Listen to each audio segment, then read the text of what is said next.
Olá, queridos irmãos de jornada terrena, que a luz e a paz do Senhor Jesus faça parte de mais um momento nosso aqui no canal.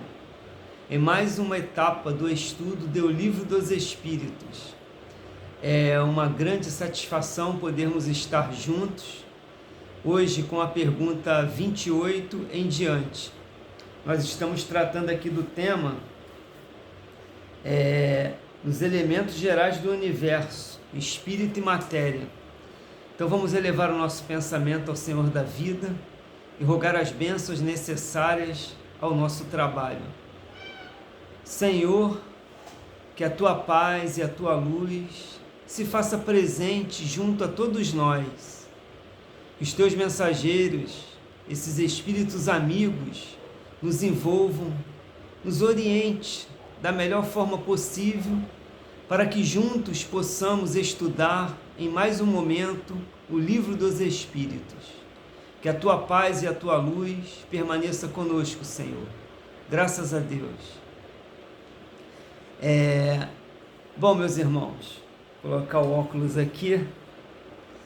Então hoje mais um tema aí do nosso grande Livro dos Espíritos. A gente está ainda nesse assunto espírito e matéria, ainda sobre as propriedades da matéria.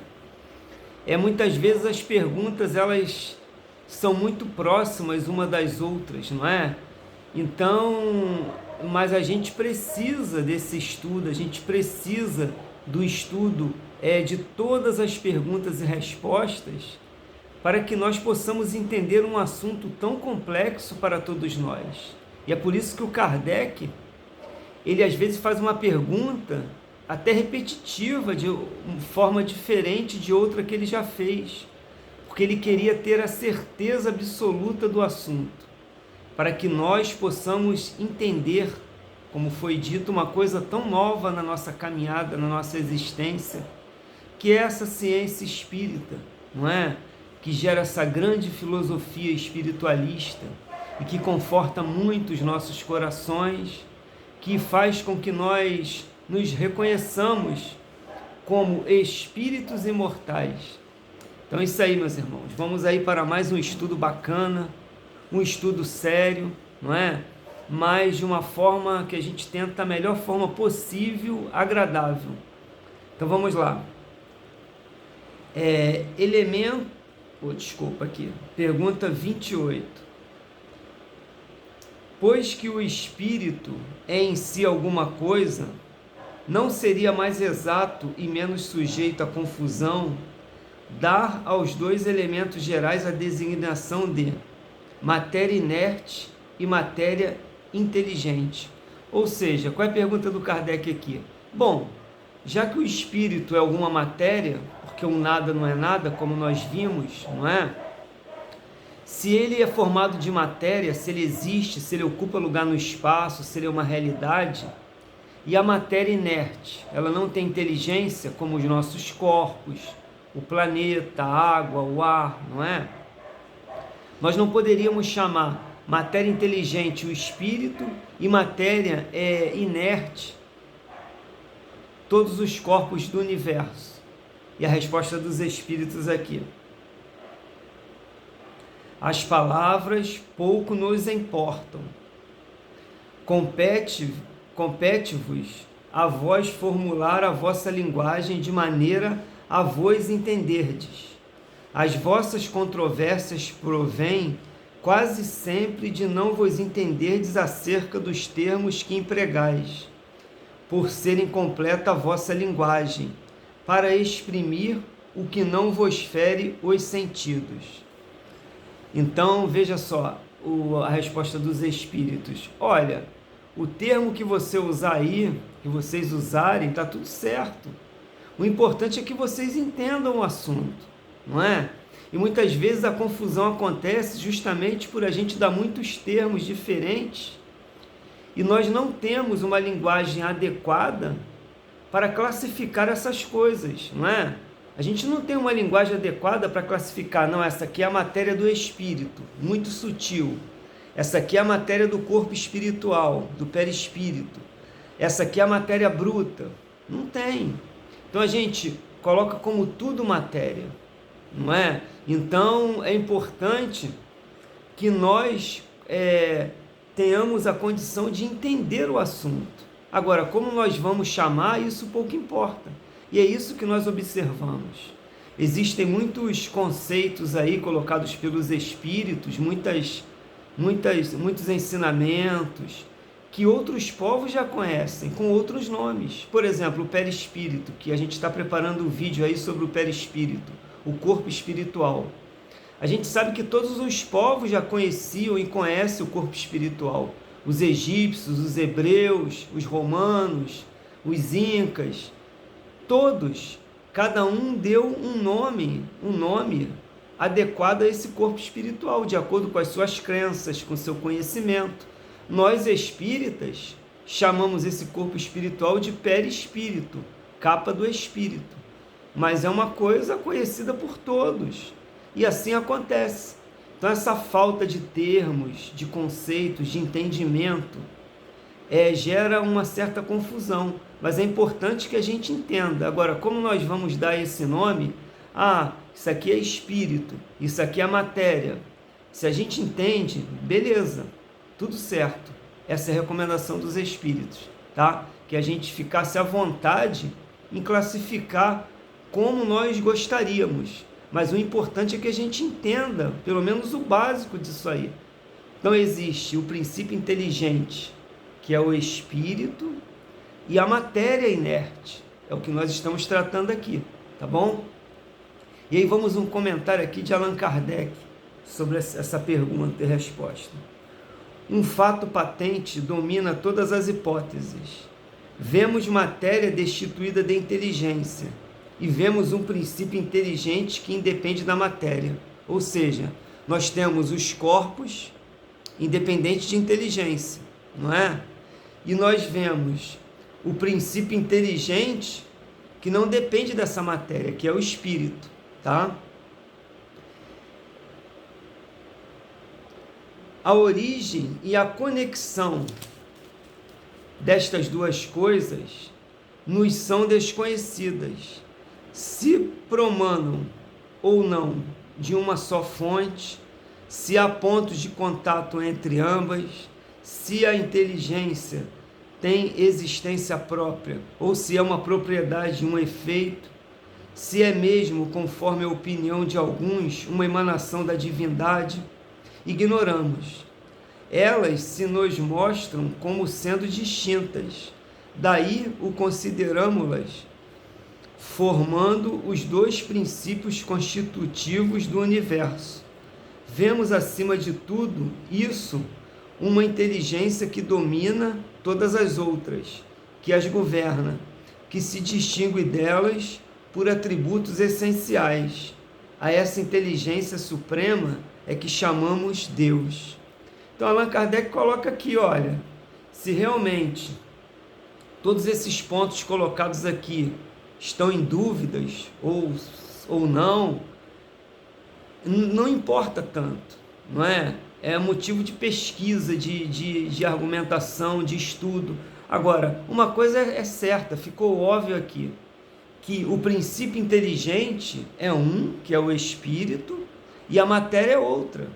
Esse princípio inteligente não depende da matéria para sobreviver. E a matéria precisa do princípio inteligente para ser manipulada. É o que constitui nós aqui vivos, encarnados, não é? É o que constitui o mundo dos espíritos. O princípio inteligente, o espírito, precisa de quê? De um corpo espiritual, físico, uma matéria e outra dimensão, mais quintessenciada, como as palavras de Kardec, ou seja, mais rarefeita, mais sutil, mas é a matéria. Então, esse corpo espiritual precisa do espírito, que manipula, que organiza e que é o responsável por essa vestimenta aqui, não é? Mas a matéria, ela não depende do espírito, não é? Ou seja, o espírito não depende da matéria, não é? Como nós estamos vendo aí. Ele precisa da matéria simplesmente para entrar em contato com o mundo material, com o mundo dos espíritos, mas ele sobrevive a isso. Nós sabemos que quando a gente desencarna, o corpo fica aqui e o espírito segue seu caminho, com o perispírito, o corpo espiritual. E dependendo da sua condição espiritual, esse perispírito vai se modificando, vai se depurando, vai ficando cada vez mais sutil, não é? Então a gente vai vendo que essa matéria aqui também, ela sofre modificação, de acordo com o ser que pensa, que anima, que é o espírito imortal, tá bom? Então uma coisa fica clara aqui, como Kardec coloca, que tenhamos todas as dúvidas existentes aí que foi colocada aqui, todas as argumentações, mas uma coisa fica muito claro: a inteligência é do espírito que sobrevive à matéria, e a matéria é manipulada por essa inteligência que é o espírito imortal, tá ok? Então vamos lá. Propriedade da matéria, pergunta 29. Kardec pergunta: a ponderabilidade é um atributo essencial da matéria? O que seria essa palavra ponderabilidade? Que a gente não tem costume de usá-la muito, com muita frequência, não é? Uma coisa ponderável, que é passível de tocar, de sentir, de perceber, de questionar, de análise. É exatamente isso. É alguma coisa que é passível, não é? Que fica legal da gente analisar, da gente verificar. A gente tem como fazer uma análise, tocar, perceber. Então, isso é ponderabilidade, tá? Então, a ponderabilidade é um atributo essencial da matéria, ou seja, toda matéria ela pode ser tocada, pode ser percebida, pode ser sentida de alguma forma. E a resposta dos espíritos: da matéria como a entendeis, sim. Não, porém, da matéria considerada como fluido universal. Lembra do nosso estudo passado? O fluido cósmico universal, que é o sopro divino. A primeira molécula, não é? Que dá origem a tudo que existe no universo. Então é isso que os espíritos se referem aqui. Então, os segmentos desse fluido, as combinações, o que resulta dessa matéria primitiva, sim, nós podemos perceber, não é? A gente tem aí os átomos, temos aí que forma tudo que existe aí no nosso meio, não é? Os gases, a luz, a matéria propriamente dita, que a gente conhece mais rígida, como os corpos dos vegetais, dos animais, os planetas. Então, essa matéria a gente consegue perceber. Mesmo a mais sutil, a gente já tem equipamento que a gente consegue captar. Agora, essa primeira matéria lá, o fluido cósmico universal, que eles colocam aqui, que é o sopro divino, essa aí a gente sabe que existe já pela ciência, pela física, astrofísica, não é? Tem os estudos aí, a partícula Deus, né? Se não me engano é partícula de Bosson, um negócio assim, um nome mais ou menos aí por aí, que os cientistas sabem que existe, ela ecoa no universo, eles percebem algo, mas não conseguiram ainda ter aparelhos suficiente, adequado para captar, para estudar, para analisar como a gente estuda o átomo, que já é um progresso desse fluido cósmico universal, não é? Veja como é bacana um estudo como esse. A gente vai entendendo que a ciência hoje, do século 20, 21, está colocando para a gente. Os espíritos já nos disseram que isso é uma realidade, que o fluido cósmico universal é isso aí que os cientistas estão encontrando pouco a pouco e vão chegar lá. É uma questão de tempo. O futuro nos reserva o entendimento, o conhecimento disso, que vai ser a chave de tudo que existe aí. Vai ser uma grande revolução, isso está acontecendo, não é? Então os nomes pouco importam. Lembra na pergunta anterior e resposta? Se a gente espírita vai chamar de fluido cósmico universal, o cientista lá na academia, no laboratório de física, de química, de astrofísica, na NASA, na Agência Espacial Europeia, se ele vai chamar de partícula Deus, partícula de Bosson, não importa. É a mesma coisa, e os cientistas estão chegando lá. Veja só que coisa legal. Então, toda essa matéria resultante desse fluido cósmico universal, nós já conseguimos identificar, sim.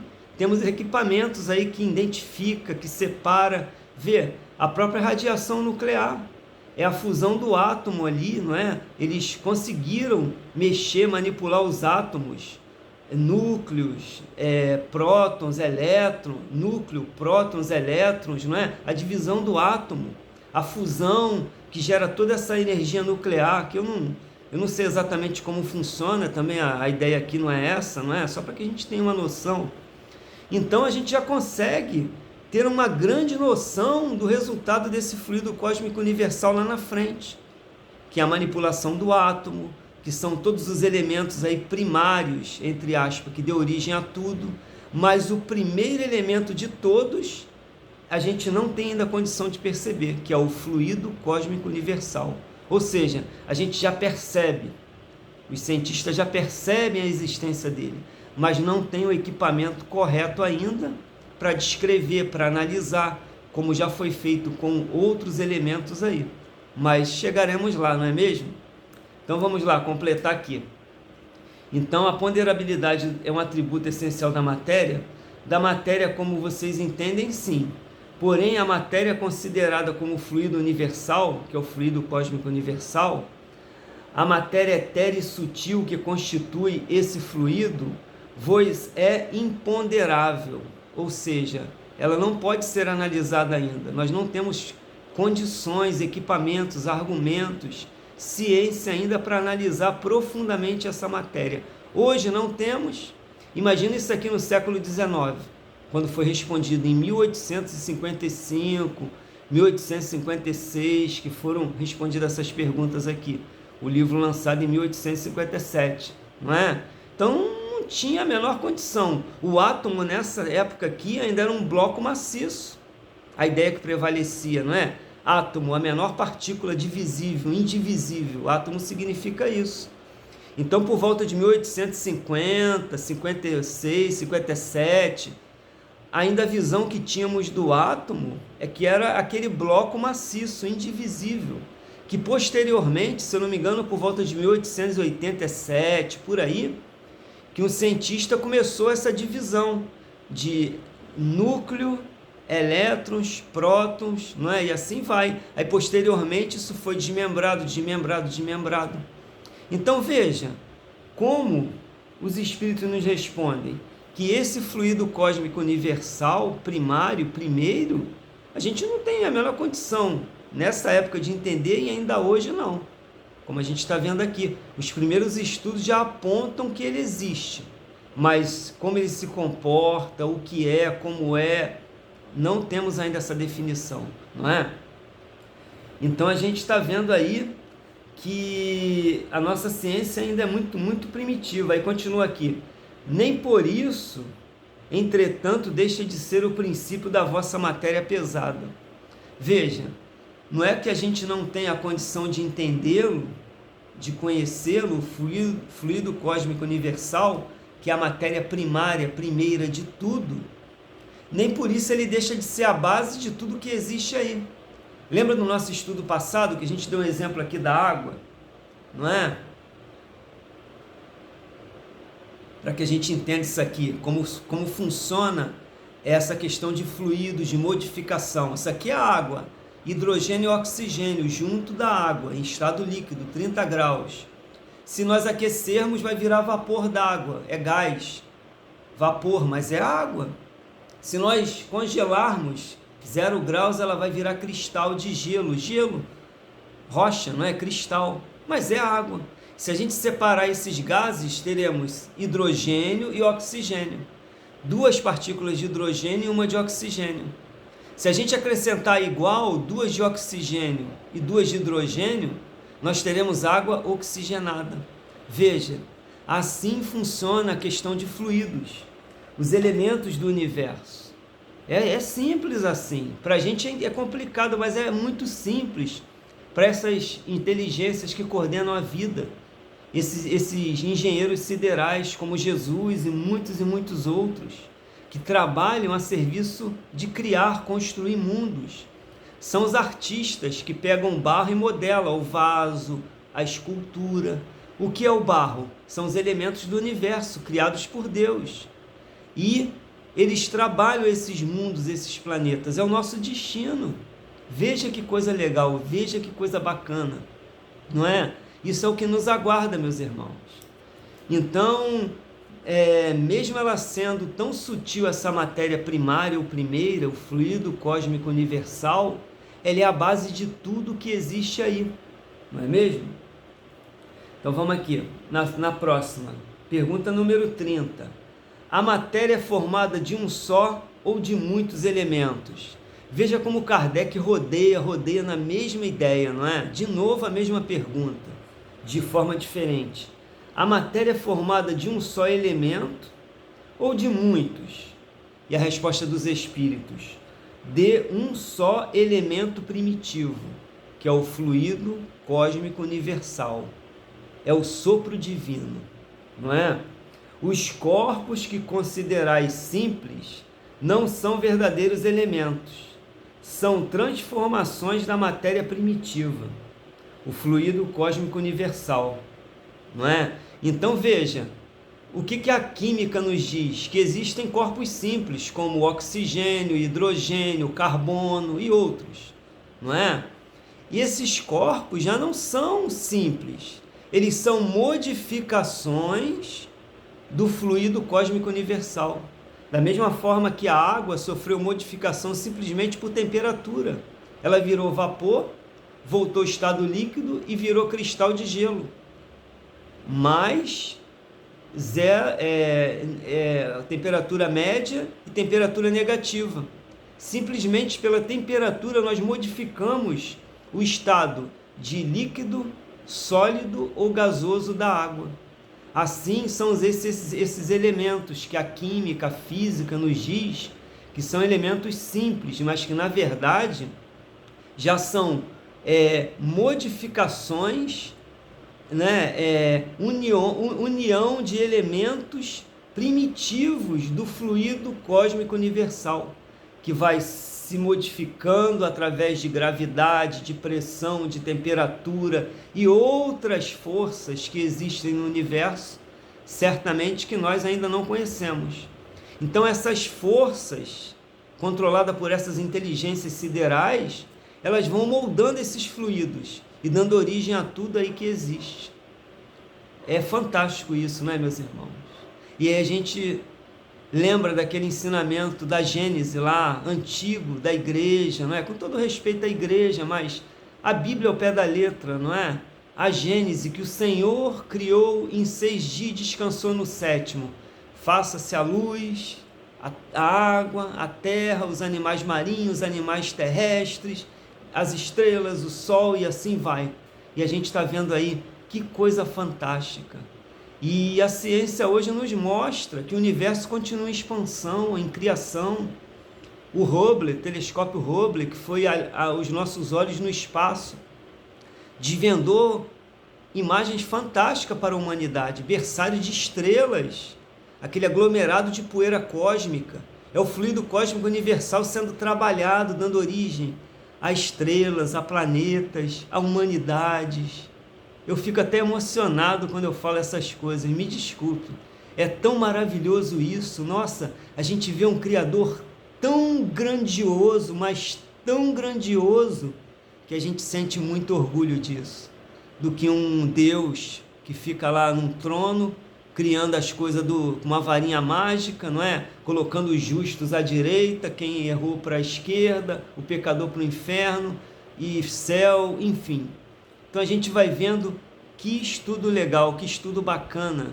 A gente vai entendendo a vida, que a vida é muito mais do que esse momento meu aqui, esse momento seu aí. Isso é simplesmente um piscar de olhos na nossa grande existência como espíritos imortais, a caminho da autoiluminação. Por isso que Jesus disse: brilhe a vossa luz, que a nossa essência é luz, como nós vimos anteriormente. Vai lá nos estudos lá antigos aí recentes anteriores aí do Livro dos Espíritos, tá lá, a condição do espírito é luz. Nós temos um corpo espiritual que é manipulado por essa luz, por essa chama, por essa inteligência que é o Espírito.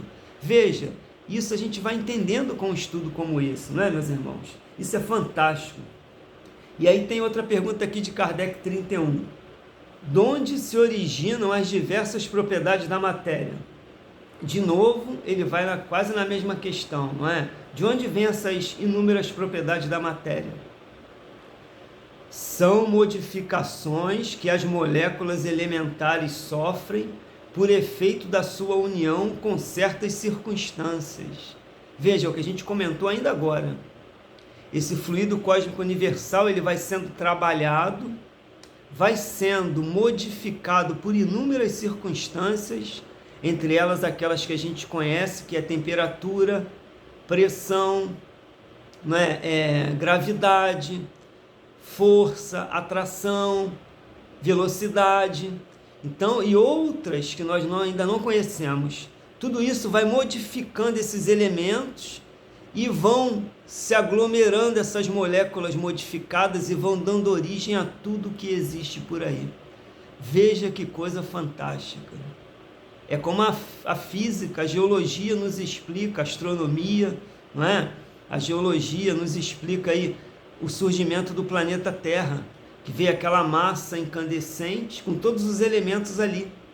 E conforme ele foi resfriando, foi dando origem à crosta terrestre, os gases, a chuva, os oceanos, e foi surgindo as camadas sedimentares, não é? Todo o esqueleto geológico da Terra, e o germe de vida já estava ali, e no momento certo, como a semente na terra brota, germina. Olha que coisa fantástica. É exatamente isso que está aqui, meus irmãos. Aí a gente vê o trabalho que Papai do Céu teve e tem para construir tudo isso, para que eu, Carlinhos, hoje possa estar aqui já com esse cabedal de conhecimento, não é? Ainda falta muita coisa sim, mas quanta coisa a gente já conhece, quantas experiências, que bagagem que nós trazemos, e a gente fica perdendo tempo, e a gente fica se lamentando, que eu sou um pobre coitado, que o Senhor esqueceu de mim. Não, Deus não se esquece de nenhuma das suas criaturas, por menor que seja. Olha que coisa legal, olha que coisa bacana. Isso é estudar a doutrina espírita, meus irmãos.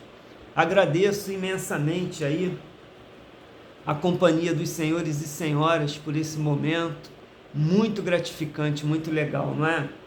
E Kardec tem mais uma pergunta aqui. De acordo com o que vindes a dizer, os sabores, os odores, as cores, o som, as qualidades venenosas ou salutares dos corpos não passam de modificações de uma única substância primitiva?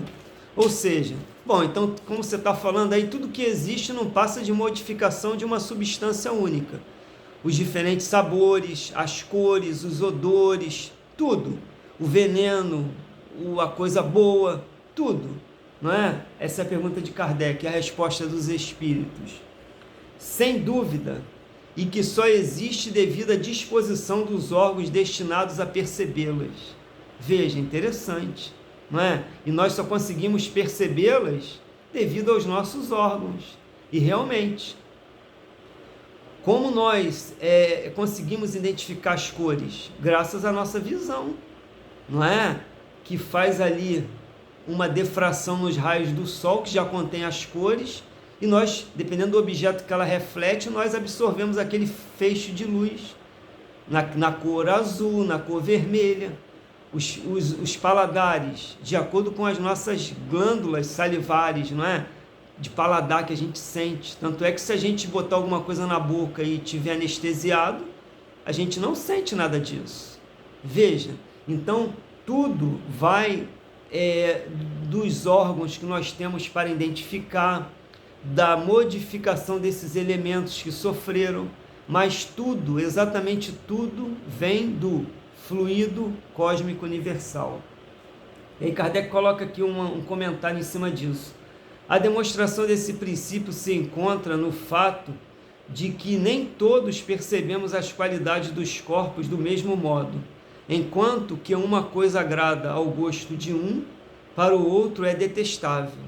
O que uns vê azul, outros veem vermelho. O que para uns é veneno, para outros é inofensivo e salutar. Com certeza. A gente vê aí, tem pessoas que têm grande alergia, por exemplo, a chocolate. E a maioria das pessoas não tem.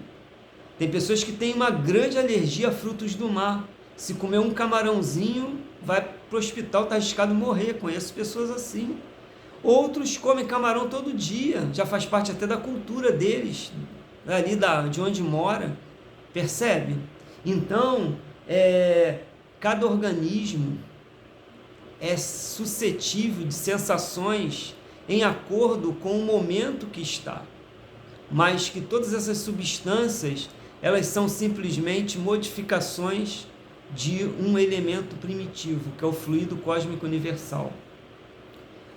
E aí tem mais uma aqui.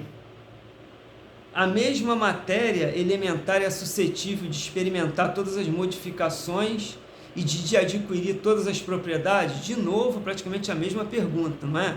Para que fique bem claro. Ou seja, então a mesma matéria, ela é suscetível de experimentar todas as modificações e adquirir todas as propriedades? Sim, e é isso que se deve entender quando dizemos que tudo está em tudo. Aí Kardec comenta aqui, o oxigênio, o hidrogênio, o azoto, o carbono e todos os corpos que consideramos simples são meras modificações de substâncias primitivas. É o que a gente conversou já antes.